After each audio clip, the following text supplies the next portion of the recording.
Sejam bem-vindos ao canal Queiroz News, o canal rico em conteúdo.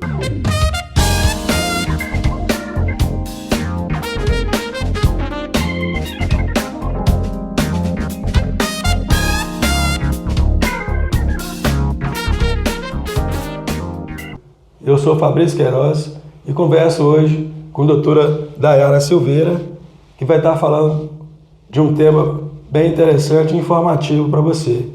Eu estou no escritório de advocacia Souza e Melro e o tema de hoje é suspensão de visitas no sistema penitenciário. A doutora Dayara vai estar esclarecendo para a gente alguns pontos sobre esse assunto.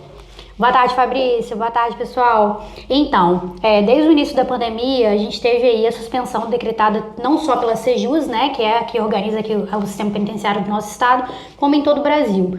Em alguns presídios foram adaptados algumas situações onde as visitas foram feitas as visitas assistidas, né, eles trocaram elas, suspenderam as visitas presenciais e trocaram elas por ligação, aonde tinha sido estabelecido que ao invés da família ter direito a ter acesso ao seu familiar de 15 em 15 dias, ela teria essas ligações por 15 em 15 dias. Já em outros presídios foram substituídas não só por ligações, mas também por videoconferência, o que até ajudou bastante a esses familiares a ter o contato presencial.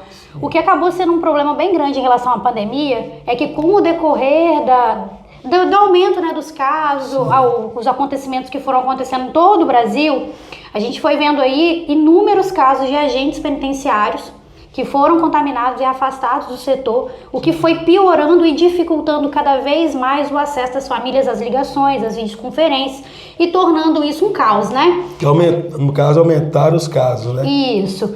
Com a situação de contaminação, a gente já teve assim, situações de eu ter que ir a uma unidade prisional e ter conhecimento que, por exemplo, o contingente daquele dia era de 5, 6 agentes para tomar conta de um presídio completo.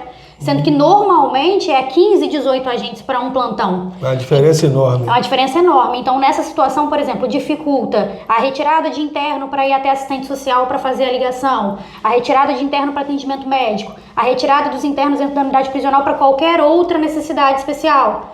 Então, assim, infelizmente, a gente vê aí que o Estado, ao invés de substituir, porque teve concurso até próximo, né? Tem agentes aí concursados para entrar no sistema prisional. Sim. E com esse pane que deu com a situação da pandemia dos casos em aumento, ao invés de ir colocando mais agentes para suprir a necessidade prisional, eles foram afastando as pessoas que realmente estavam contaminadas, os agentes que estavam trabalhando. Sim. O presídio foi entrando num déficit de funcionário público para cumprir as obrigações, e isso foi causando ainda mais efeitos na situação dos familiares, né, que além de estar sem visita, tiveram lapso assim, de às vezes um mês para receber uma outra ligação. E o pior, pela questão de falta de funcionário, devido mesmo aos casos da pandemia, os familiares entravam em contato com o presídio e não tinham informações. Porque como que um contingente, que por exemplo, são 50 agentes, por conta dos efeitos da pandemia, tinha 20, 25 trabalhando, porque estava todo mundo afastado, contaminado. Sim. Como que eles iam dar conta de passar a informação de 800 presos custodiados dentro daquela unidade prisional? É impossível. É impossível. Então, assim, faltou aí o apoio do Estado na questão de contratação de novos agentes nessa situação de afastamento,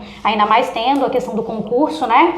E isso só trouxe prejuízo, porque as famílias acabaram ficando sem informações de seus familiares e necessitando de ter informação só através da contratação de advogado particular. E agora como está funcionando o sistema? Então, saiu um posicionamento aí de retorno das visitas, né? Vai até começar agora a partir do dia 10, porém cada presídio vai estabelecer da forma que bem entender. Porém, ela determinou que seriam 10 minutos. Aí, assim, Fabrício, visando pela questão familiar mesmo, o presídio que recepciona os nossos internos aqui de Aracruz, que é o presídio fechado, é o presídio de Linhares para os crimes comuns, né? Alguns crimes especiais vão para o Xuri.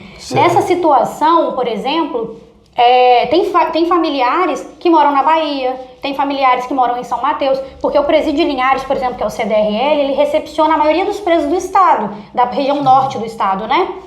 E aí a gente acaba tendo um problema porque, assim, 10 minutos de visita...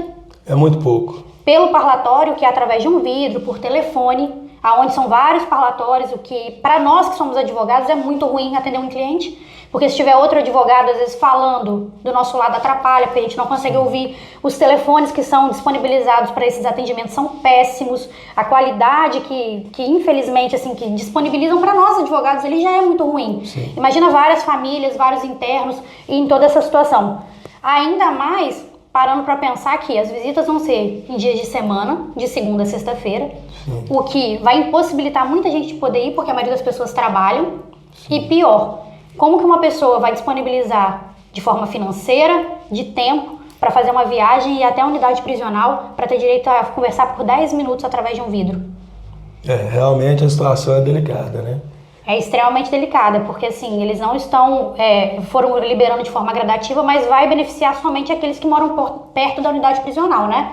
Não vai, de forma alguma, vai conseguir ajudar em relação às pessoas que residem em outra cidade. Inclusive, a gente teve até um caso de uma cliente que entrou em contato comigo ontem, que alguns presídios ainda estão estudando a possibilidade de quem não puder ir até o local por conta da distância, por conta de ser dias de semana, de ainda tentar manter a ligação por vídeo, né, ou por telefone. Porém, eu tive até uma cliente que ela entrou em contato comigo ontem, que ela tem um irmão, né, que está apreendido no Xuri. E ela, ao entrar em contato com o pessoal, informou que ela era de Aracruz, que ela trabalhava e não tinha como visitar durante a semana. Sim. E eles falaram que, infelizmente, quem não pode ir durante a semana não vai ter como substituir.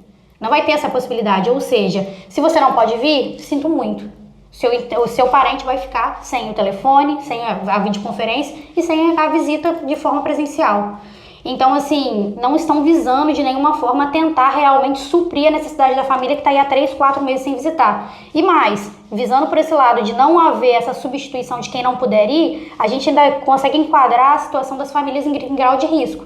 A gente tem internos aí que às vezes só tem a mãe. A mãe já é maior de 60 anos ou a mãe possui alguma comorbidade, né? Sim. E aí, nessa situação, ela não vai poder entrar. Porque a recomendação que foi colocada pela CGIS é bem clara. Crianças não entram, maiores de 60 anos, pessoas que tenham algum tipo de comorbidade não vai entrar, grupo de risco não vai entrar. Sim. E aí nessa situação não vai poder substituir, como é que vai ser?